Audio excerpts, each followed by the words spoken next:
and a very warm welcome to you. I'm Orna Ross of Independent Authors here in London this evening, and I am talking to Mr. Nat Mundel he is CEO and founder of Voyage Media, and he is all the way across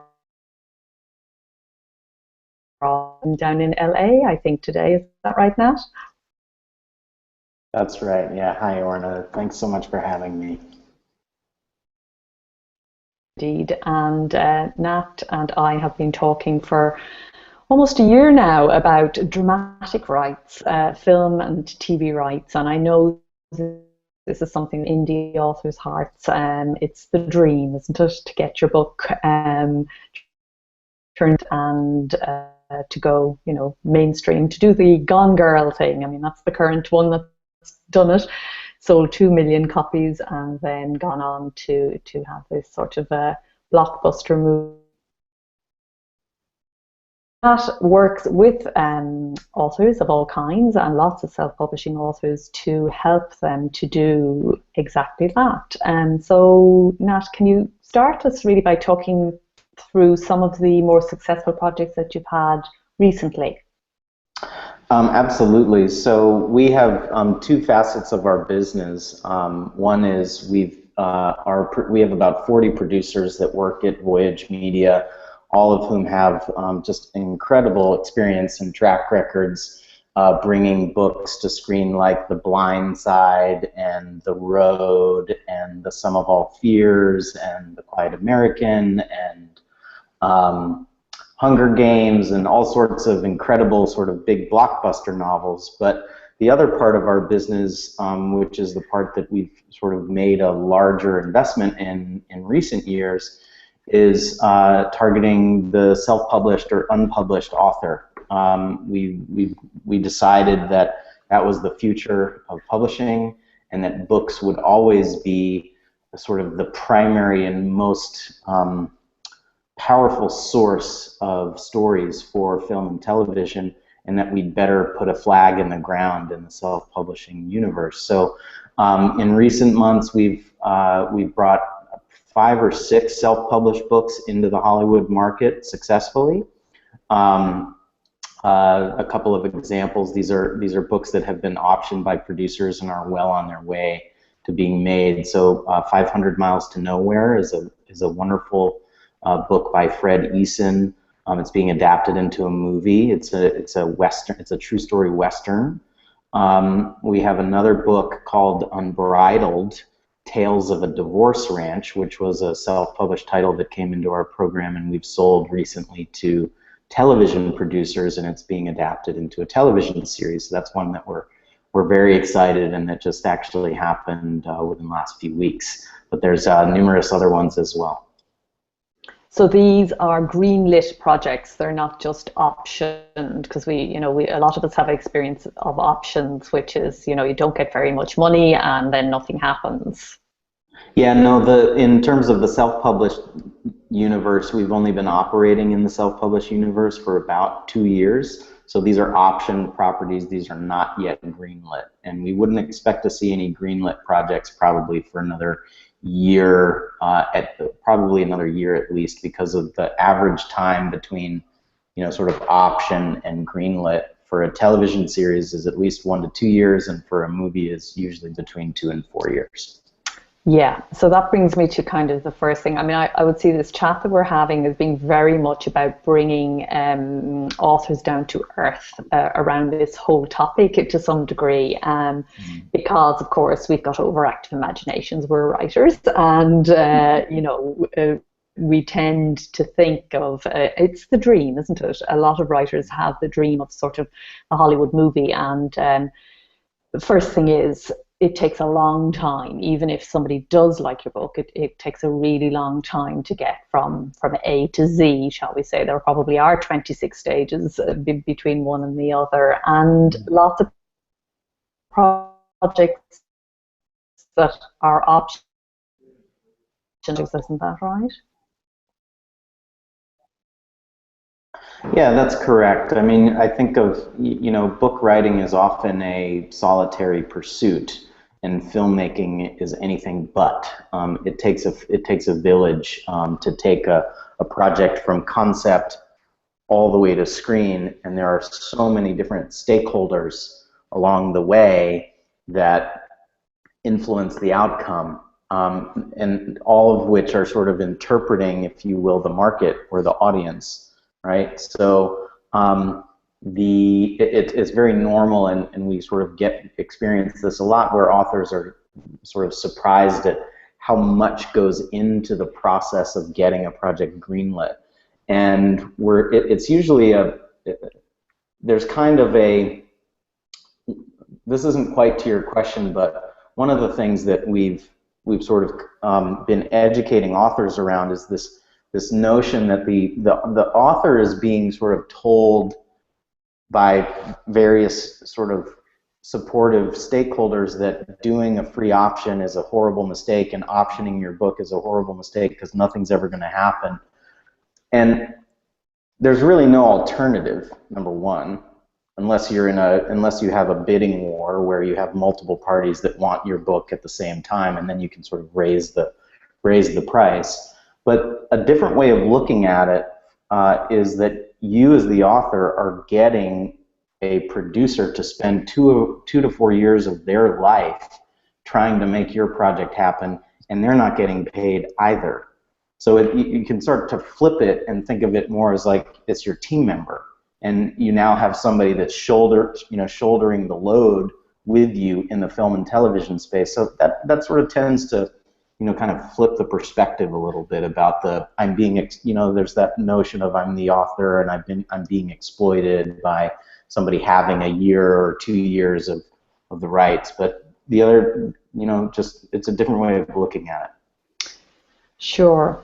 Can we talk a little bit about now, just for the next few moments, about the services that you offer? Because you're in that space kind of as a go-between between the writer and that world that most of us just don't have access to. So you, I know, provide a number of services to writers that knock their book into shape, that tell them how to pitch, and you can go so far as even to write a script for them. Can you talk to me a little bit about some of the options, some of the the main options that are available?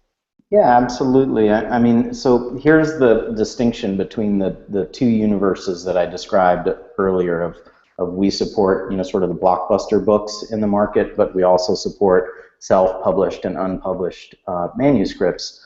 The distinction between the two, in most cases, the self-published book does not come with the built-in audience and pre-awareness of a blockbuster book or a bestseller, right? So the bestseller, everybody knows about it, everybody knows there's a built-in audience. So all of the buyers kind of pounce at once and want those rights. Conversely, the self-published book, nobody knows about it, nobody's vetted it, there's no industry insider that said this is worth looking at, so accordingly, nobody really looks at that stuff, unless, of course, it becomes a bestseller. And when I say nobody looks at it, I'm referring to buyers in Hollywood. So what we've done is we've closed that gap, and we've created a way for us to, number one, create short-form materials that can represent the underlying material in a way that a buyer will understand, like a buyer in Hollywood. So we call those adaptation documents. And I'll tell you a little bit more specifically about those various documents that we create. But once we've created those documents and analyzed the project's market merit and its best fit in terms of market, be it film or television or which genre, etc., at that point we can then send those short form documents to buyers in the industry and say, hey, this is worth taking a look at. Here's a document. You don't have to commit to spending 2 weeks of your life reading this book yet in order to understand if it's something that might be right for you. So we've created that a way for effectively for a buyer in Hollywood who normally wouldn't pay attention to the self or unpublished manuscript with a more efficient way to pay attention. And that's been fueling the deals that we've been making. So more specifically, There's 3 primary adaptation documents that we offer, and then there's some extended services that we offer as well. But one we call the Producer's Action Plan, and we have a producer and a screenwriter read the book and analyze its marketplace.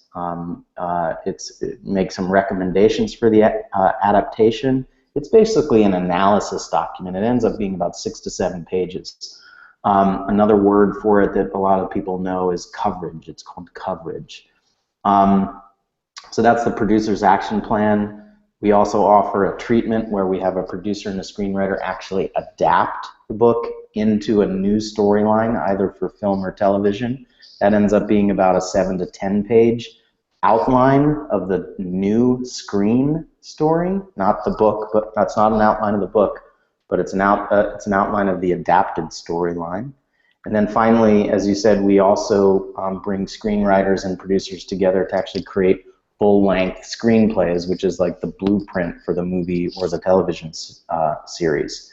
Now, those 3 documents are just one component of the service. Each of those services also includes us then going to market on the author's behalf and endeavoring to find buyers. So we've been in the entertainment industry as a company for 15 years. Each of our producers has been in the industry for 10 plus years. So we have a long list of relationships and actually just a long email list of buyers who've opted in to receive, you know, the books that come through our program. So each of the services that I just mentioned once again include that promotion to buyers. And none of this comes cheap. I mean, it's labor-intensive stuff you're talking about. So can you give our listeners and our members some sort of a sense of what kind of financial investment they would need to make to get that brokerage? Absolutely. So, you know, for the person that just wants to sort of see if their project might be a good fit in the entertainment industry, the Producer's Action Plan is the most efficient, cost-effective document or service that we offer. It's $797 US. The treatment, which once again is the producer and the screenwriter collaborating to write a new adapted storyline based on the book, that's $3,497. And then a full-length screenplay where we have the producer and the screenwriter and the author collaborating towards a full-length screenplay, $14,497 US. And then we actually have just introduced another a lower cost service that we're calling the author pitch, where for $397 a author can submit their logline and summary of the book, and then we'll connect them with a producer. They'll spend 45 minutes to an hour actually on the phone having a conversation where the author gets to pitch their project to the producer, and the producer gets to respond and say what works, what doesn't work, and what their recommendations are. So that's a new service I forgot to mention. Okay. So one way or the other, really, no matter where you're starting, certainly at the upper end, you would definitely want to be very committed to seeing your book on the screen in terms of a financial commitment and indeed the work commitment that this would take. So it's a whole new project. It's you know, you've done the book and that's off doing its thing, but this is an entirely new project. Is that the way that you would recommend people to look at it? Yeah, I think it's you have to, well, if you're going to go all the way to the treatment or the screenplay, which is now we're talking with multiple thousands of dollars, yes, I think you need to be very committed to that. You have to have a lot of confidence in your project. You have to be, you know, sort of just up for making that kind of investment in a very high-risk industry. Conversely, the $797 Producer's Action Plan, that's more the toe in the water, like you can feel it out and benefit from the possibility that if it is a great fit, we might actually find a buyer, and then you have a great situation occurring there. And then as far as workload is concerned, the good news is that we're doing all of the work. So the author doesn't have to really think about like, oh, do I have enough time? So for example, in the screenplay, which is a 4 to 6 month process for us, the author, it's probably a total of 4 to 6 hours of work on their end. Okay. So yeah, we're doing a lot. We're doing the bulk of the work. This is not an intensive from a time and energy standpoint project for the author. And do you have any quality control built in yourself? Are there particular projects that you take on, and then others that you don't because look, these just would not be a good fit for the screen? That's really what that first product, the Producer's Action Plan, is for. So for $797, we actually read the whole book and make that kind of determination. So that's really like where we have a quality control check. But it's our producers are real producers, so having them spend that amount of time reading something still costs a fair amount of money. Yeah, sure. Yeah. Okay, so maybe we could, for those who haven't got that kind of money or don't want to spend it or whatever, perhaps we could just get some advice into this Insight seminar. Absolutely, and, yeah. that'd be great. Let's talk a little bit, and indeed, if any of our viewers have questions, please do use the Q&A facility to send those questions in, and I'll put them to Nat on your behalf. But I have loads of questions anyway. I'd love to hear about pitching and what makes a good pitch. And I know books vary and pitches vary and so on, but there must be sort of certain core components to a good pitch. Yeah, there are. And I think a great place to start for all of your listeners, by the way, would be to, I'd love to give everybody this report that we have to your listeners for free. So if you're listening and you want to get a free report on sort of a how to sell your book to Hollywood approach, then go to HollywoodAuthorsReport.com. So that's authors plural with an S. So HollywoodAuthorsReport.com, and you can get a free report from us on how to sell your book to Hollywood. So a great pitch, interestingly enough, starts well before the pitch. It starts with research. It starts with understanding your book and what entertainment market it matches. And entertainment markets are much deeper than just film or television. We're talking about, there are studio films, there are independent films, there are micro-budget films, there are films that are designed for television. There are films that are designed for straight-to-video release versus theatrical release, and then in television there's 5 or 6 different kinds of markets: cable movie week, cable television, basic and premium cable, network television, over-the-top television, which is the whole Netflix, Amazon thing. So there's a ton of different markets. So really being able to understand where your product fits in the market is step one. Step two is then researching actual decision makers and producers that operate in that market. So people tend to oversimplify. They think that you're in Hollywood, that you're interested in any entertainment. The reality is most buyers focus on 1 or 2 at most select markets. So if you target the wrong producer with the wrong product, you're wasting their time and yours, and you look like an amateur, right? So targeting the right buyer is step 2, right? So it's a lot of research well in before you ever even make the pitch. And that right buyer, sorry, if I could just come in there, just ask a question before I forget it. That right buyer, does that tend to be around, the types of media that you listed there earlier, or would it be subject or type of film? For example, I would love to see a big period drama made of one of my historical novels. Would it be subject related like that, or would it be more inclined to be, they buy for a particular outlet? It's both. It's sort of multi-perspective, right? Okay. So you kind of bisect that research on a number of levels, and so it would be what market does the producer, usually a producer will sort of serve a particular pipeline, which is that media category that you're talking about. So I might be a producer that serves the cable movie of the week market, or I might be a producer that serves the studio animated feature film market, right?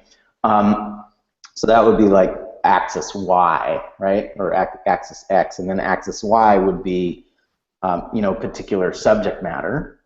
But then you also might have another axis, which is what recent deals have they made, right? So now you're getting really into like, understanding what, like, not just the market pipeline, but, oh, I'm a person that serves the, cable movie of the week market, and I have a deal at Lifetime, right? So now it's like, oh, well, if you're at Lifetime, then I could research, like, well, what is Lifetime's schedule, and what are they selling, and then I could, if I had access to this information, which is really difficult to get, I could understand what Lifetime's next year buying habits are going to be, because they will sort of disclose those to people in the industry, saying we're going to be focused on this. So, for example, last year in network television, there was a lot of period stuff that was being purchased. This year, network television, which is ABC, CBS,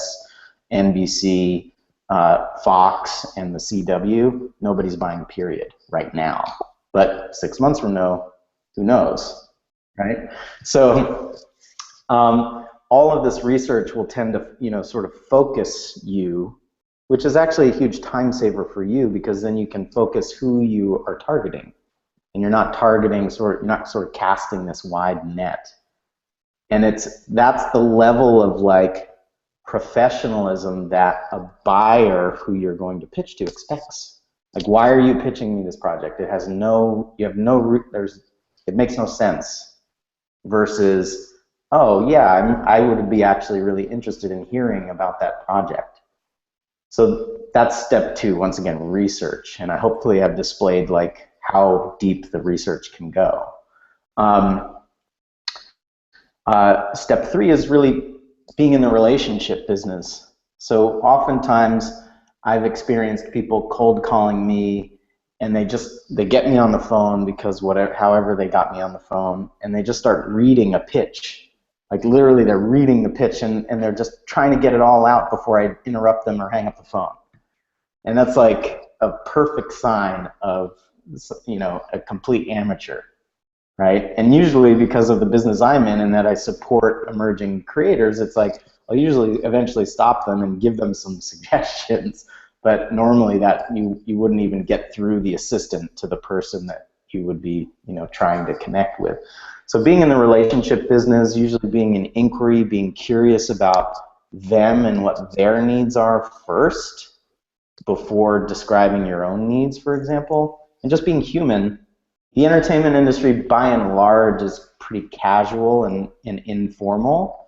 And sometimes so I'll give everybody a little tip here on cold calling a target, okay, that you're hoping to pitch to. So if you've taken my advice, you've researched the right production company. If you've taken my advice, you're not just going to call and ask for a producer. You're gonna know who the producer or executive at the company that you're calling you want to target. So most people would say, for example, let's say Orna Ross is the buyer in question. Let's say she's my target. If I call and I say, hello, is Miss Orna Ross available? It's already clear to the casual entertainment assistant executive that you don't know Orna if you're calling her by her last name, unless it's a huge company, by the way. So I will just usually say, hey, is Joe there? Or hey, is Orna available? Right? And then that will get me to Orna's assistant. And then I'll say, hey, is Orna available? And they'll say, they're usually going to say who's calling. And then I'll say, yeah, it's Nat Mundel from Voyage Media. But you take the sort of casual, humanistic approach versus like the formal business pitching, approach, and that will help. And I know I'm sort of talking around the question, but these are actually the really more important parts of pitching. So then being really interesting. So how do you show up online? Well, if I Google your name, what am I going to find? And am I going to be intrigued by who you are? Do you have an interesting blog with an interesting perspective? Do you have a bunch of friends, fans, and followers? All those sort of things precede you. right? I might even, for example, if somebody calls me and my assistant says, I say, well, who is it? And they tell me the name. I might take 5 seconds and Google that person before I decide if I'm going to accept that call or not. So those kinds of little, like, holistic approaches all matter to you even getting your foot in the door to be able to pitch. And then here's the single best piece of advice that I can give to an author, and I want to create a distinction. Authors typically think in themes. This is my experience. Filmmakers and buyers think in action. So, for example, actually I'm not going to give an example, but when you talk about themes like, oh, it's a story about love and redemption, and there's this, sort of beautiful, sort of love story that happens, and it's going to change the way people think about this or this, like, the buyer is going to gloss over. It's like, well, what's the movie about? Like, what's the, like, so the action version is, a young woman, abused by her father, goes through a series of failed relationships to find the one man she loves, but finds out that he's a criminal, and she needs to, she spends the next 10 years of her life teaching him I'm obviously coming up with this live. It's a great movie, Nat. It's really, really good. So far, I'm so there. Yeah. And so having a one-sentence, very clear, action-oriented,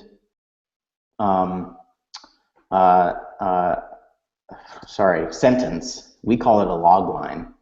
And there might actually be a logline formula in that free report that I offered everybody. If not, Orna, make sure that I give that to you so that you can disseminate that outwards. I'd be happy to do that. But there's a wonderful logline formula I'd love to get everybody so that they can see what a logline is to an entertainment person, because it's very different from an author perspective.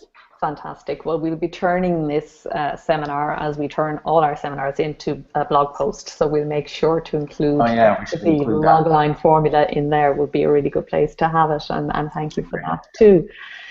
So yeah, anything else on pitching before we leave it behind? Develop a thick skin. It's certainly like cold. It's like any sales profession. Usually, you're dealing with sort of a 1% close rate. So you might have 100 pitches and one person takes interest. Or you might have 10 people that take interest and one person that takes action. You have to develop a thick skin. You have to be in it for the long haul. Some people think that they're just going to throw everything into this one project and do whatever it takes and end up burning relationships and bridges as a result. And most people in entertainment that thrive are doing so for many, many years and not just one moment. That's the one moment is sort of like instant stardom or whatever is the rarity. So being in it for the long haul and being in it with the to develop a relationship that you can not just quote unquote use for this project, but that you can maintain and grow over time for all of your projects is more valuable. So for example, you might not pitch during your first inquiry. You might just inquire. You might just, there's something called an informational where you want to find out more about their company and what they're looking for to see if you even have a match. And if you don't have a match, don't pitch. Maybe then go away and develop a new story that is a match. Anyway. Yeah, no, it's very, very interesting because, we are finding exactly the same thing. We hear a lot about the outliers, the indies who have done the one or two big books or whatever, but we're finding that most people are successful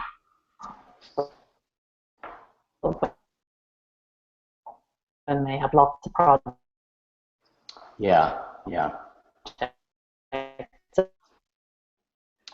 And planning to do lots more. Hey, Orna, I got a really, I've lost you, Orna. Okay, you hear? Hello? Oh, now I have you. Yes. Okay. So did you ask a Okay, I'm not sure if question? you got that. No, I didn't. I did indeed. I was just wondering if you think maybe, shouldn't get involved in this end of things. In other words, is there a kind of writer that tends to do well? How important is the writer if you guys are going to be, off serving somebody, perhaps it takes the need out of it for the writer to have particular qualities or characteristics or personality traits or whatever. But if they're kind of going it alone, it's certain kind. Can you hear me, Orna? Yeah, I'm hearing you fine. Are you hearing me Okay, okay? great. I got your question. It was still a little broken up, but I did get your question. So I guess I would address that two ways. So for the person that is, sort of gonna surrender the process to us and let us do our work and is completely content with selling their film and television rights and not being involved in sort of what happens next, which is most authors. Um, the job there on a personal front is to be realistic about what it is you're going to get in terms of a deal and understand what's likely to happen with your project moving forward so that you can be a good person to deal with in the business negotiation. And that doesn't mean be weak in the negotiation. It just means really understand the other person's perspective so that you can more closely get aligned. It's when the author that hasn't done any research or doesn't know or is represented by an attorney that has no previous experience making an entertainment deal and ends up creating a lot of strife unnecessarily or has a lot of unrealistic expectations, that people will actually walk away from that deal just because it gets too challenging and the author, is difficult, right? But other than that, the author can sort of, be just really great at writing great material and developing books and being interesting and having a social media presence. But when it comes to entertainment, it's like a little bit of a different world, and they don't necessarily need to sort of, carry over into that industry. But for the person that wants to develop that part of their career, maybe be involved, maybe more creatively influence the end product, be invited to be a consultant, maybe even by the nature of investing in a screenplay, be one of the producers of a project, somebody that's really endeavoring to be a part of both worlds, then you really want to, be, like I said, you want to be in it for the long term. You want to be easy to work with. You want to not get myopic and think about only this project. You want to sort of think about your future and how what you do now is going to impact your career later.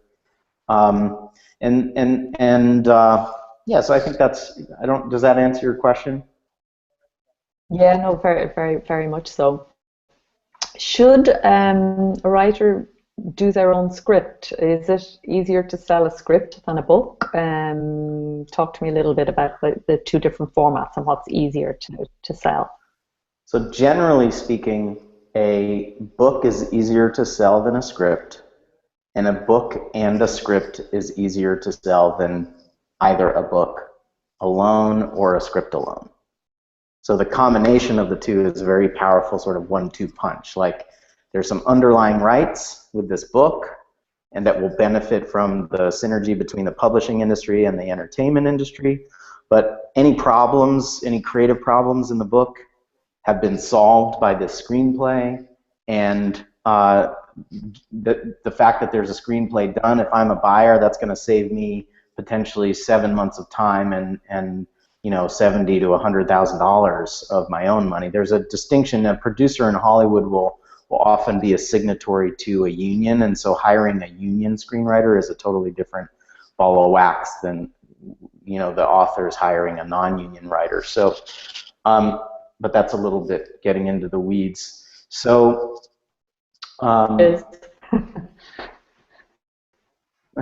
yeah, I'm trying to remember the other component of your question. Oh, the other component of should the author write a screenplay?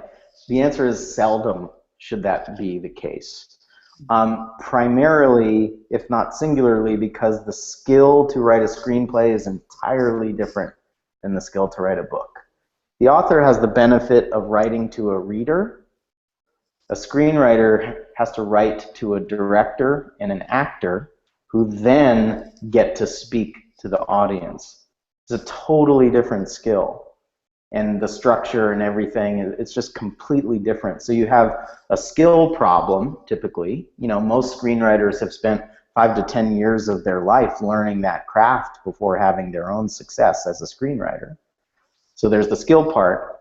And then there's the typical fact of the author being too close to the work to be able to take the red pen and make massive changes for the sake of following a movie structure or a television structure. So seldom is the author skilled at writing a screenplay and able to sort of surrender control enough to do a good screenplay as well based on their own works. Now, there are exceptions to that rule, of course. Sure. But that's your general recommendation. Okay, and what sort of return can a writer expect, if they do sell or realize it's kind of piece of string stuff, but can you give us an indication of what selling a book to Hollywood actually means financially? Yes, absolutely. So there's a gazillion different markets in Hollywood, all with different sort of budget sizes, ranging from like the studio blockbuster to the micro budget, $15,000 horror film, right? And everywhere in between. So the remuneration that one can expect with a project here is obviously different than the remuneration that an author can expect here. So what that often means is that the payment to an author is often expressed as a percentage of a production budget. Not always, but often. So if typically a producer that's going to buy your film and television rights has an intent, meaning they know what market they want to take the project into. So if I'm acquiring some rights and I'm endeavoring, I think I'm going to target the $10 million independent movie market. I'm going to try to attach a well-known actor but keep my costs down and see if I can find an audience through a film festival or something like that. I might, offer a purchase price of 2 to 4% of an approved production budget. So let's say I offered 2% of $10 million. So let's see, 10. I think that's times 0.02. That would be $200,000. I might put a floor into that, meaning that if I made it for $100,000, if I made the movie for $100,000, but I had a floor of $30,000 on the purchase price, that might be the minimum amount that the author would receive. But I also might put a ceiling into the offer. So I might say with a ceiling of $75,000. So even if I made it for $10 million, the author might get $75,000, not $200,000, and that's endeavoring to keep the costs under control for the purposes of the production. Now in television, and by the way, it's not always expressed as a percentage, it can be expressed as a flat fee, meaning if I'm making a $10 million movie, I may offer the author $50,000 or $100,000. Or if there are multiple producers vying for the same property, then that price will quickly escalate, $100,000, $150,000, $200,000, depending on how much risk the buyers are willing to take. And obviously in the bestseller studio blockbuster market, you're dealing with 7-figure price tags, right, for those rights. Now Now, can I just come in before you move on to television and just get very clear about what exactly are you buying there? Are you talking about an option on a book? What exactly is being purchased at that price?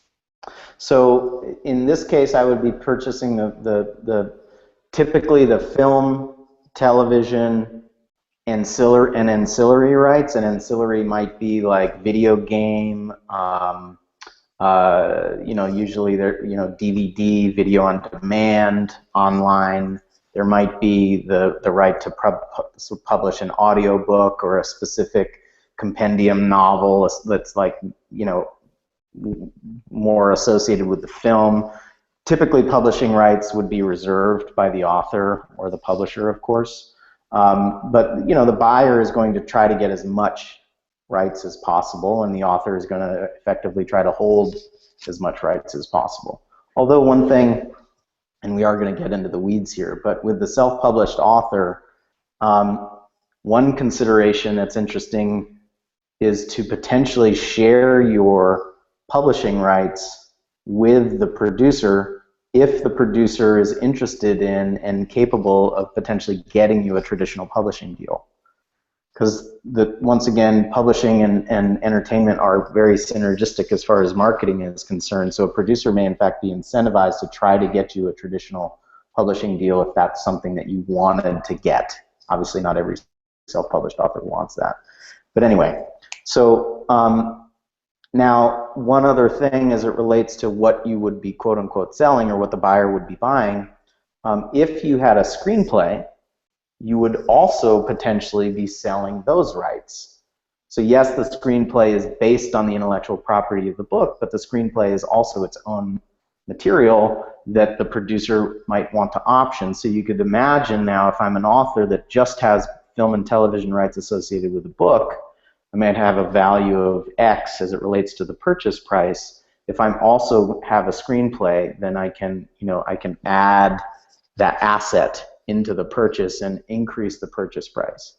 That's exactly what I was wondering. Yeah, that's interesting. And then I want to also, before I move to TV, there's profit sharing as well, typically. So the purchase price is just like the cash amount, but then if the project becomes profitable, the author typically will negotiate for some percentage of those profits.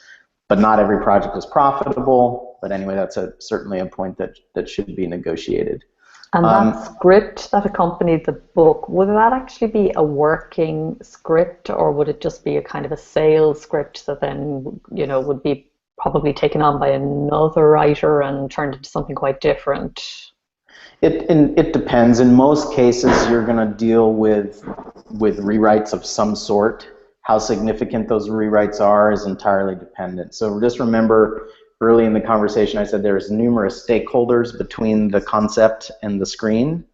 So like you can imagine if you have a script that sells to a producer, the producer then needs to bring on a famous actor. That actor might read the script and say, oh, I love it, but I want these changes. So then a rewrite happens, and then they try to bring on a director, and the director wants to put his or her thumbprint on the project and do a rewrite.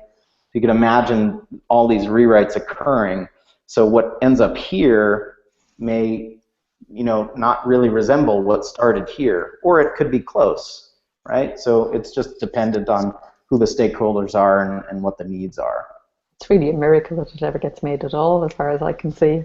Even more of a miracle than getting the book finally. Yeah, well,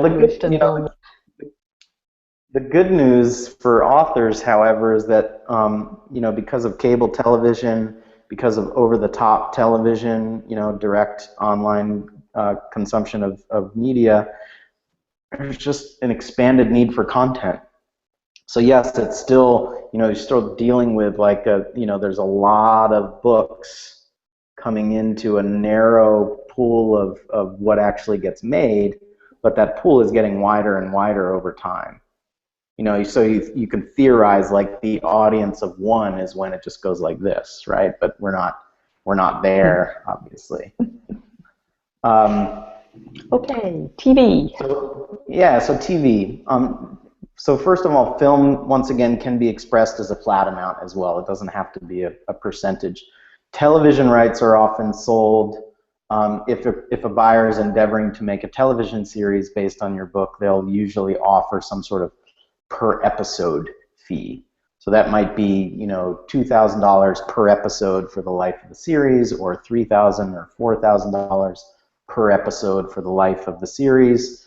There might be an initial sort of lump cash payout, like $20,000 plus $3,000 per episode. And then there might be that $3,000 per episode might gradually increase over time. That is something that the author might negotiate, like a 5% bump every season or something like that.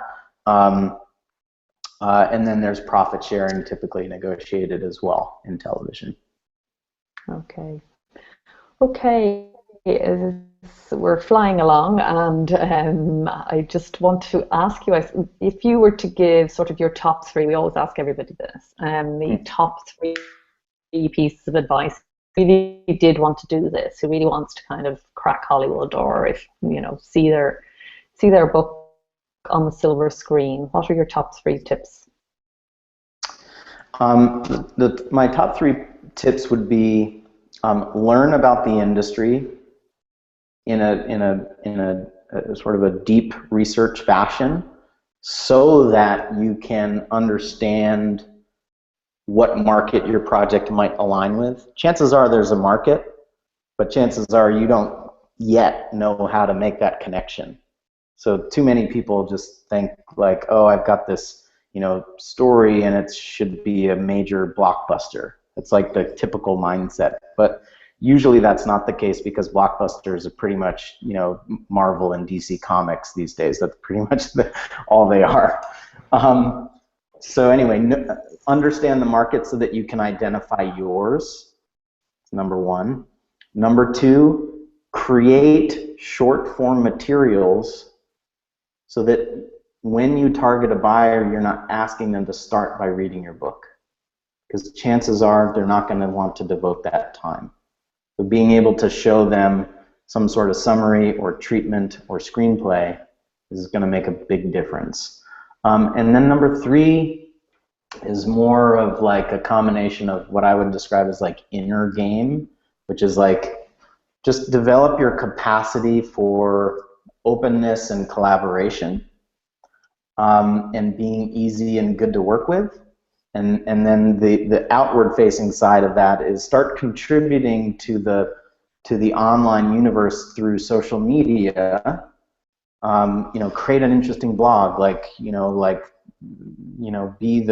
have a weird perspective, like a British perspective of Hollywood that you write. You know, you write the Hollywood news, but from a British perspective, or whatever that is. You know, have something interesting to say. So be interesting. So do you mean be good, interesting be about and be relevant. Screenwriting? Sorry to cut across you there, sorry, with a slight delay on the chat here. Do you mean interesting from the perspective of being a screenwriter, being somebody who's involved in this world, or do you just mean interesting per se? I mean interesting per se. I wouldn't put a box around that. I think it's really just like, I mean, what being interesting means is it has to come from you. Like, what perspective do you have on the world and the universe that people will find interesting? And so it's not, there's no sort of one size fits all. There's no one size fits all for that. Sure. One final question that just struck me when you were talking about short form materials. Is there any merit at all in doing a short or even a trailer? Yeah, so absolutely. I wouldn't necessarily go with a short if you're using the term the way that I think of it, but a trailer, absolutely. And I will say this, which is a cautionary note. The aesthetic in Hollywood is like the aesthetic sort of needs, or like, you know, what we think of as like interesting to watch or visually compelling, are often very, very different than either what an author thinks or what a self-publishing company that offers services provides. And so I'm going to say this as politely as possible. 99% of the book trailers that are offered by self-publishing companies are horrendous, and they will do more harm than they will good for the author that's trying to appeal to to a buyer in Hollywood. And interestingly enough, I didn't say this earlier, but I mentioned we had some other extended services. We've recently launched a book trailer service that's with very high-end, impeccably produced book trailers by actual filmmakers in Hollywood. So I'll just give that website out because I think people will find, even if they don't end up wanting to buy one, it would be a great way to get educated as to like what a good book trailer is. So go to booktrailers.voyagemedia.com, booktrailers.voyagemedia.com. That's great, Nat. And if people want to get in touch more generally, who's the best person there to talk to? The best person to start a process with us would probably be best handled by email, and that would be through Rob. And Rob's email address for authors is, hold on, I'm just going to pull that up. It's actually B as in boy, the number 2, and then S as in Sam, so that's book to screen, but B2S at voyagemedia.com. So that's B as in boy, the number 2, S as in Sam at voyagemedia.com. But once you go to the to go download that free report, which is at hollywoodauthors.report.com, you'll be added to our newsletter list, and you'll start receiving information from us as well. So that's probably the best way to really get informed about what it is we do and who we are and that kind of thing. So if you haven't already, since we've been on the line, go to hollywoodauthors.report.com and get that free report. That's fantastic. Thank you so much for dropping in to tell us all about it, and I hope to see some ALLi members' books up on the silver screen in the not too distant future. Thank you so much for having me, Orna. It's been lovely, and I always really appreciate what you do and how you do it, so thanks for including me. And likewise, thank you very much indeed. And also, just to say before we sign off, that Nat will be contributing to our new book, which is called How Authors Sell Rights, which we will be launching in 2015 at London Book Fair and Book Expo America, because I really feel that, selling books is one way that we kind of can succeed as indie authors, but selling rights is another, and it's something we need to look more closely at, and that's something that we here at ALLi are very kind of focused on right here, right now. So thank you, and good morning to you in Hollywood, and good night to me from me in London, and see you all again soon. Take care. Thank you.